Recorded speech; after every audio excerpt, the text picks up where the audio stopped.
2 लाख या 3 लाख या 3.5 लाख जाकर कमाना आसान है, इतना आसान नहीं होता। यहाँ पर भी महंगाई बहुत ज़्यादा है, पाकिस्तान की निस्बत भी बहुत ज़्यादा है। तो जो लोग यहाँ पर आते हैं, कुछ कंपनीज रिहाइश देती हैं, कुछ कंपनीज नहीं देती, कुछ कंपनीज फूड के पैसे देते हैं, और पाकिस्तानी खासतौर पर मुसलमान अपना जो फूड होता है वो अलहदा लेकर खुद। अस्सलाम वालेकुम, मैं हूँ साउथ कोरिया से अब्बास हुसैन और आप देख रहे हैं मेरा यूट्यूब चैनल कोरिया पाक इन्फो। मेरे दोस्तों, आज की मेरी वीडियो साउथ कोरिया में 2023 की जो लेबर कॉन्ट्रैक्ट के मुताबिक जो लेबर में लोग काम करते हैं, जो उनकी तनख्वाह बढ़ी है, उस बारे में है। मेरे दोस्तों, दुनिया में हर तरक्की याफ्ता मुल्क जहां अपने मुल्क के मफाद में लोगों के फ़ायदे के लिए जहां पर मुख्तलिफ किस्म की तब्दीलियां करता है, तो वहीं वो अपने मुल्क के गरीब तबके के लिए और कंपनियों में काम करने वाले गरीब मजदूरों के लिए और उस कंट्री में जो गैर मुल्क से लोग काम करने के लिए आते हैं, तो उन लोगों को भी वो लोग नहीं भूलते। कोरिया में गुज़श्ता 1988 से ये कानून कोरिया में लागू है कि यहाँ कोरिया में जो लोग लेबर में भी काम करते हैं, तो उनकी भी एक पॉलिसी बनी हुई है, उनका भी कानून है। उस पॉलिसी के तहत हर नए आने वाले साल की जो तनख्वाह होती है उसका ऐलान किया जाता है।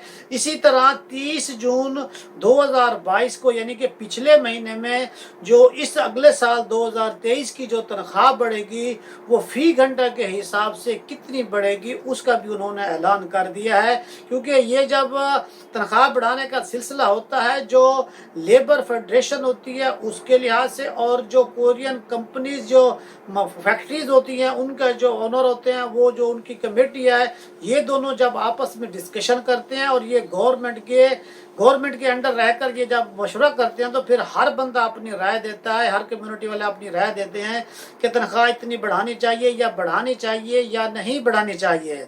अगर हम पीछे देखें तो 2022 में देखें तो फी घंटा 9,160 कोरियन वान तनख्वाह हर बंदा कोरिया में ले रहा है, जो कि महीने में टोटल बेसिक मिलाकर जो कि एक महीने के 209 घंटे होते हैं, तो उसके टोटल मिलाकर तकरीबन इस वक्त कोरिया में 19,14,440 वान लोग हर बंदा यहाँ पर तनख्वाह ले रहा है, जिसमें हफ्ता इतवार की जो छुट्टी होती है और उसके अलावा जो पलगन नाल रेड कैलेंडर होता है उसकी भी छुट्टी होती है, और ये बेसिक 8 घंटों की तनख्वाह होती है।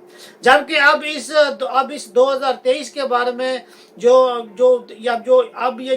9,160 वां 2022 की थी, और उसके बाद आगे जो 2023 है उसकी 9,620 वान का जो ऐलान किया गया है, जो कि फी घंटा के हिसाब से 460 वान तनख्वाह बढ़ी है। यानी कि 460 वान आप हर घंटे के लिहाज से अब हर बंदा यहाँ जो कंपनीज में काम करेगा वो उसमें ज़्यादा पैसे लेगा। और ये भी जो तनख्वाह बेसिक होती है, जो 100% होती है, उसमें से इस मरतबा यानी कि 5% तनख्वाह का इजाफा हुआ है। और अगर आप 8 घंटे एक दिन में काम करते हैं तो इस लिहाज से जो तनख्वाह बढ़ी है उसकी शरह 3680 वान बनती है। और अगर आप 8 घंटे डेली के काम करते हैं तो इस तरह अब आपके जो 2023 होगा तो उसमें आप 76,960 वान ले सकेंगे। और जबकि अब एक महीने की टोटल तनख्वाह अगर देखे जाए 2023 में, तो वो टोटल 8 घंटे ड्यूटी करके महीने के 209 घंटे काम करके जो बेसिक तनख्वाह वो आप लोगों की बनेगी, वो बनेगी 20,10,580 वान। और इसको अगर हम पाकिस्तानी रुपीज़ में कन्वर्ट करें तो ये तकरीबन 3 लाख से प्लस चली जाती है। जो लोग कोरिया आने का जहन रखते हैं तो उन लोगों को भी इस चीज़ का पता होना चाहिए कि ये एक बेसिक तनख्वाह है। अगर आप ओवर टाइम करते हैं 5 बजे के बाद, या आप हफ्ते या इतवार को भी काम करते हैं, तो ये फिर तनख्वाह उसी लिहाज से ऊपर बढ़ती जाएगी। और जो ओवर टाइम होता है उसके पैसे 1.5 गुना होता है। यानी कि अगर आप जो 2022-23 की जो सैलरी बेसिक होगी 9,620 वान, और अगर इसमें ओवर टाइम के पैसे शामिल किए जाएं फी घंटे के लिहाज से, तो ये 14,430 वान फी घंटे के हिसाब से ओवर टाइम के पैसे मिलेंगे।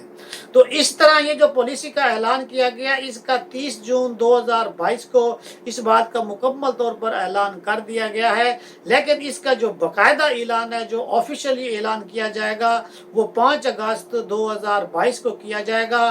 जबकि इसकी जो प्रेस रिलीज है वो जो है ना, उन्होंने वो 30 जून को ही कर दी थी। उसी के मुताबिक अब जो आने वाला 2023 है उसमें तनख्वाह यही बनेगी। मैं यहाँ पर एक बात ये भी बताता चलूँ कि जो लोग समझते हैं कि ये 2 लाख या 3 लाख या 3.5 लाख जाकर कमाना आसान है, इतना आसान नहीं होता। यहाँ पर भी महंगाई बहुत ज़्यादा है, पाकिस्तान की निस्बत भी बहुत ज़्यादा है। तो जो लोग यहाँ पर आते हैं, कुछ कंपनीज रिहाइश देती हैं, कुछ कंपनीज नहीं देती, कुछ कंपनीज फूड के पैसे देते हैं, और पाकिस्तानी खासतौर पर मुसलमान अपना जो फूड होता है वो अलहदा लेकर खुद बनाकर खुद खाते हैं। तो यहाँ पर अगर एक आप यही देखें कि ये जो बकरे का गोश्त होता है तो उसका तकरीबन पाकिस्तानी 2500 रुपये का 1 किलो मिलता है। और इस लिहाज से अगर ये चीज़ें देखे जाए तो अगर उनकी फैमिली साथ रहती है या रिहाइश उसकी आपने ली हुई है तो फिर उसकी 1 लाख पाकिस्तानी से भी ज़्यादा उसका इस खर्चे में ख़त्म हो जाता है, जो कि बंदे को पीछे जाकर 2 लाख रुपए के करीब बचता है, इससे ज़्यादा नहीं बच पाते हैं।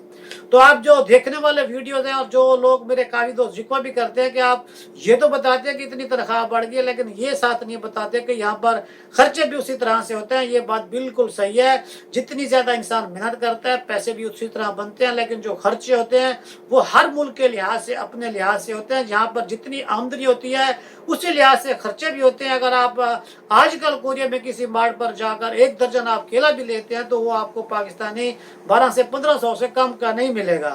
तो यहाँ पर जिस तरह आमदनी है उसी तरह से महंगाई भी है। ये गवर्नमेंट ने ऐलान तो किया है, लेकिन फिलहाल जो बिजनेस एसोसिएशन है उन्होंने भी एहतजाज किया हुआ है कि ये तनख्वाह आप लोगों ने ज़्यादा बढ़ाई है, इसे कम किया जाए। आपने खबरों में भी देखा होगा। और इसके अलावा जो वर्कर यूनियन है उन्होंने भी ये एहतजाज किया है कि इस तनख्वाह बेसिक तनख्वाह को 10,000 वान से भी ज़्यादा किया जाए। लेकिन 5 अगस्त जो आएगी उसमें ये फाइनल ऐलान भी कर देंगे, और उसके बाद 2023 से 1 जनवरी से ये कोरिया में कानून लागू हो जाएगा। और इससे ईद एंड वर्क वीज़े पर, H2 वीज़े पर या किसी भी वीज़े पर आप किसी भी कंपनी में काम करते हैं तो हर मालिक आपको ये जो बेसिक तनख्वाह है ये देने का पाबंद होगा। ऊपर फिर ओवर टाइम होता है, उसका सिलसिला मुख्तलिफ होता है। इस बारे में आपको मजीद मालूमात लेनी है तो आप इस HRD के हेल्पलाइन नंबर पर भी कॉल करके उनसे मालूमात ले सकते हैं। वीडियो अगर अच्छी लगी है तो अपने दोस्तों के साथ लाजमी शेयर करें। एक नई वीडियो के साथ फिर मुलाकात होगी। अस्सलाम वालेकुम।